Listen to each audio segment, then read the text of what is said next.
This is Ag Matters PM from the Iowa Agribusiness Radio Network, brought to you by the Iowa Soybean Association, your daily recap of the information that affects Iowa's farmers, producers, and consumers, right here in the heart of the heartland.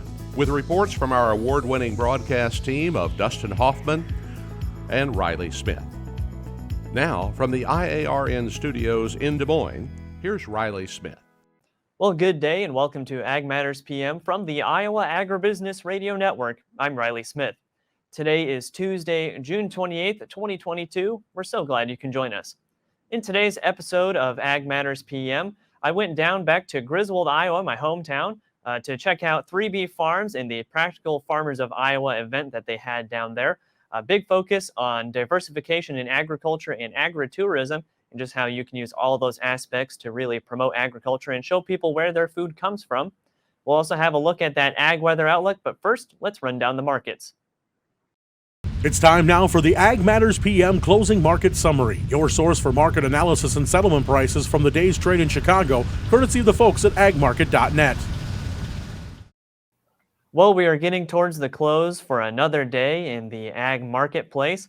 And for a bit of analysis on that, we go to Robin Schmahl of agmarket.net. Robin, what do we see in the marketplace today? Well, first of all, I think we did see a reaction in overnight trade and then today of the decline in crop conditions. So corn, good to excellent crop conditions were actually down 3% when the trade anticipated 1%. So we're at 67% good to excellent. Soybeans dropped 3% as well to 65% good to excellent. So spring wheat stayed unchanged at 60%. So I think that was initially the reaction that came into the market.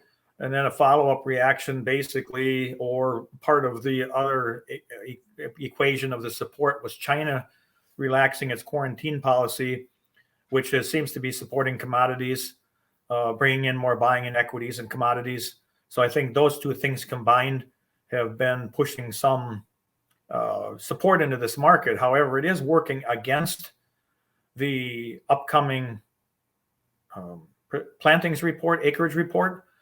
What I mean by working against it is because the market trend tends to try to find an equilibrium, trying to cover positions, square positions up prior to the report. Now, the other thing that's working against is the weather. So we have fairly decent weather in much of the Midwest. So that's working against that as well. So that's the main things that pushed into the market today, supporting much of the grain complex.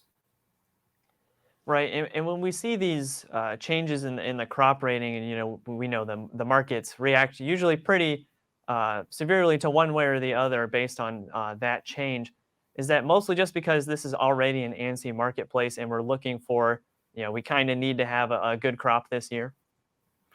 Yeah, I agree with that. We need to have basically an excellent crop in order to compensate for the demand that we've seen, the inability of the Ukraine to get their crops out into the world marketplace.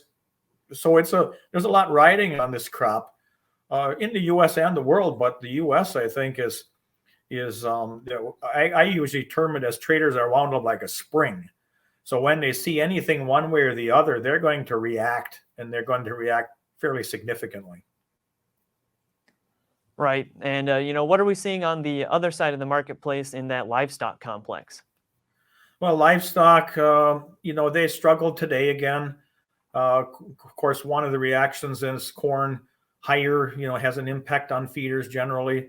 In the live cattle sector, packers really haven't shown any interest in cattle so far this week. So we're seeing a few offers out there at 140 in the south. That's pretty much steady with last week. So the packers probably might have a hard time buying anything less than that. But so far they're holding out.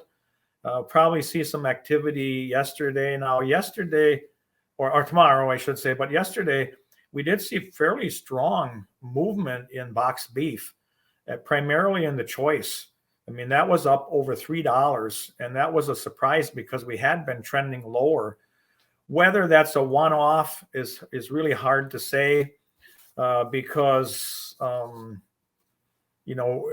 midday today we were actually down $1.75 on choice, so we're taking about half of that away, maybe a little more than half of that away. So it could have been just a one-off. But the market has digested the cattle on feed. Now it's watching the cash. What is cash going to do? It's going to be determined on how much packers had bought ahead for this week or maybe the next 2 weeks. And then moving over into the hogs, hogs were down to pressure today. We're scraping along the bottom of the low ends in the trading range. Cutouts are down at midday again. But yesterday, cutouts and cash fell a lot. Cutouts were down $3.17. Cash was down $5.10. And that's putting a lid on that market, or keeping some pressure on that market, along with a slower slaughter pace that we have been seeing. So hogs are struggling at this point in time, but they're also looking forward to the quarterly hogs and pig report that's going to be coming out tomorrow. All right, Robin, lots of great information today. For those of our listeners and our watchers who'd like to learn more and get in touch with the folks at agmarket.net, how can they do that? You can call me directly at 877-256-3253, or they can go to the website, agmarket.net. Phone numbers listed there to get in touch with the company, brokers in the company, and other information for contacting. Okay, it was great talking with you again today, Robin, and we look forward to talking with you again soon. All right, thank you. It's always a pleasure. That again was Robin Schmahl of agmarket.net. We'll go ahead and take a look at how those numbers closed. That's courtesy of the folks at Bar Chart. July corn is up 15 1/4 at 7.59 1/2. December corn up 6 1/4 at 6.59 1/4. July soybeans up 33 1/4 at 16.63 3/4. November soybeans up 29 3/4 at 14.62 1/2. Soybean meal up 5.10 at 4.19.70. Soy oil up 1.15 at 69 even. Chicago wheat up 17 1/4 at 9.21 1/4. Minneapolis spring wheat down 6 3/4 at 10.34 3/4. Kansas City hard red wheat up 11 even at 9.83 3/4. And July oats up 10 3/4 at 6.29 3/4. On the Merc, June live cattle up a nickel at 136.30. Feeder cattle down 2.30 at 171.82. Lean hogs down 25 cents at 109.92. Pork cutout down to 32 at 110.95. And Class 3 milk went unchanged at 24.33. And that's been a check of the Ag Market Recap here on Ag Matters PM. We're going to go ahead and take a quick break to hear from our sponsor, the Iowa Soybean Association and the Soy Checkoff. When we come back, I take a trip down to my hometown, Griswold, Iowa, to visit with 3B Farms. This is Ag Matters PM. Iowa Soybean Association is driven to deliver for Iowa's 40,000 soybean farmers. We're proud to provide objective agronomic research, a helping hand with soil and water stewardship, and timely industry news powered by the Soybean Checkoff. Learn more at iasoybeans.com. Welcome back to Ag Matters PM from the Iowa Agribusiness Radio Network. I'm Riley Smith. Well, like I said, I was back in my hometown, Griswold, Iowa, over the weekend to check out the Practical Farmers of Iowa event out at 3B Farms. It's out just west of town. They were focusing a lot on diversification in agriculture. 3B Farms is a great example of that. They have everything from beekeeping to hydroponics to just regular gardening as well. And they have a big focus on agritourism. So I had the chance to talk with Donna Brahms. She's one of the owners, and this is the whole Brahms family that runs 3B Farms. And so she had a great outlook on what they do on the farm and how it benefits agriculture. Well, we are out here for a Practical Farmers Field Day at 3B Farms outside of Griswold. Of course, I'm from Griswold as well, so it's just a nice little connection, nice local place to be out with. Talking today with Donna Brahms, helps runs the whole place and has a lot to do here. So let's just talk about what we have going on the operation and a bit of the diversified agriculture we have going here. We grow vegetables, we grow plants and flowers to sell. We attend farmers markets, we have agritourism in the fall, and we grow hydroponic tomatoes, among other things. But those are our main things. We're diversified, so that way if something happens to one part of it, we can usually keep going with all the rest of them. Right, and something just from this field day today that really stuck out is the hydroponic unit that you guys have. I mean, it's a super interesting thing, and a lot of people, around, especially in Southwest Iowa, we have a bunch of greenhouses and everything, and not a lot of hydroponic systems, and a lot of people probably don't understand fully of how that works and what goes on there. So let's talk about the work that goes into that, the building that you have running it, and what you grow in there. We have a 60 by 96, I think it is, a greenhouse, and it has 630 tomato plants in it. We also have pepper plants and cucumbers along the edges, but our main crop is tomatoes, and they grow in Dutch buckets, and it is filled with perlite, which is popped volcanic ash, and so there's no soil involved. And they're grown with the perlite and water and some nutrients that we get our water tested, and we send it off, and they tell us what we need to have to put in for a supplement to make great tasting tomatoes. Right, and let's talk about how much of an advantage that gives you guys in raising a tomato crop. I mean, obviously a big thing is you guys can get these tomatoes out earlier and get a jump start on the market.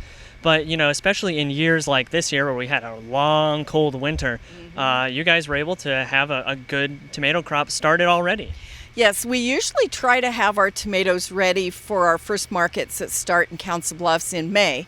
But this year we were about 3-4 weeks behind, because even though we heat the greenhouse, they still need sunshine to make them turn colors and to make them turn red.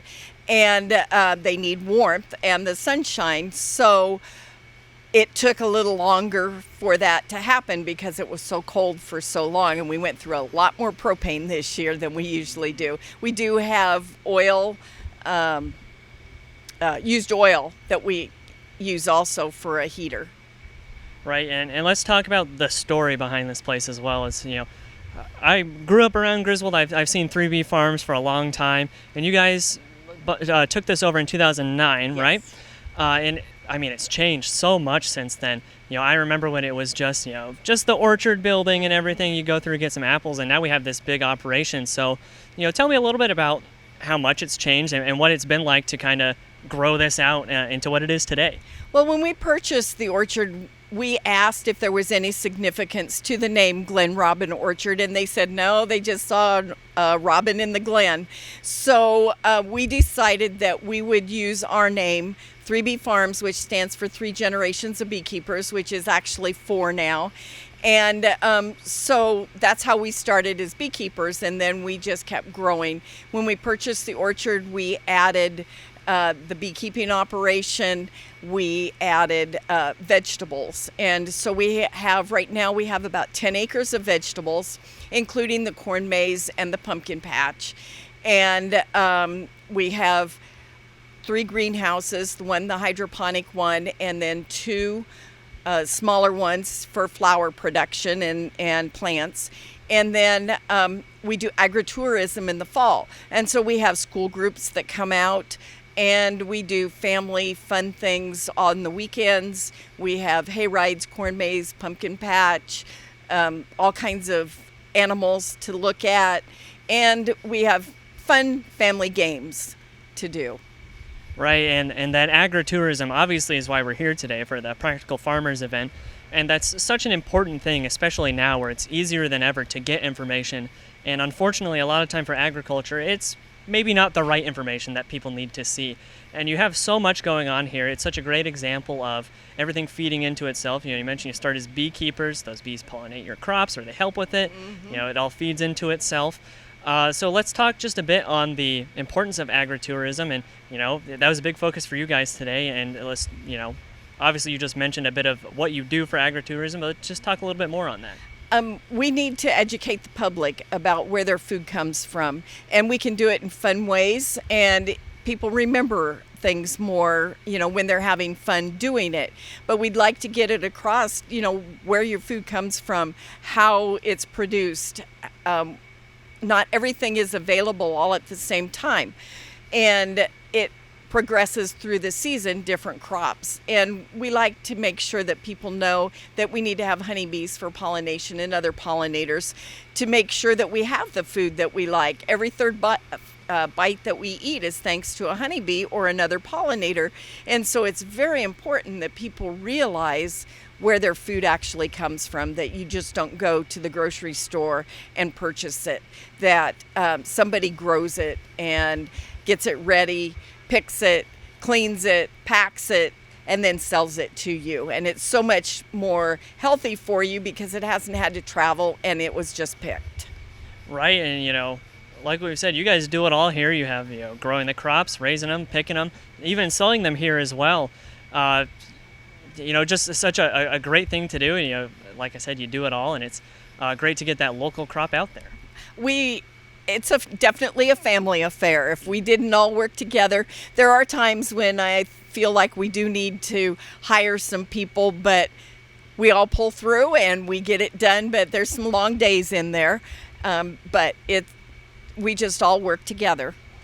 And that's been such a story of agriculture, especially these past few years. We've gone through COVID and everything. And one thing I think we can all be proud of that we've seen in the ag community is everybody's come together to work together. And of course, it's such a family-based deal as well. Honestly, you look at this and what a great example of the agriculture industry. Yes, we're trying, it all goes down to the same thing. People need to know where their food comes from, and what better place than from a family farm. Right, so if people, in the area or even across the state are interested in checking out some of your produce, you mentioned you go to some farmers markets, so let's talk about what markets you go to, how far you try to travel to get that produce out, and if they want to come here, what time can they do that?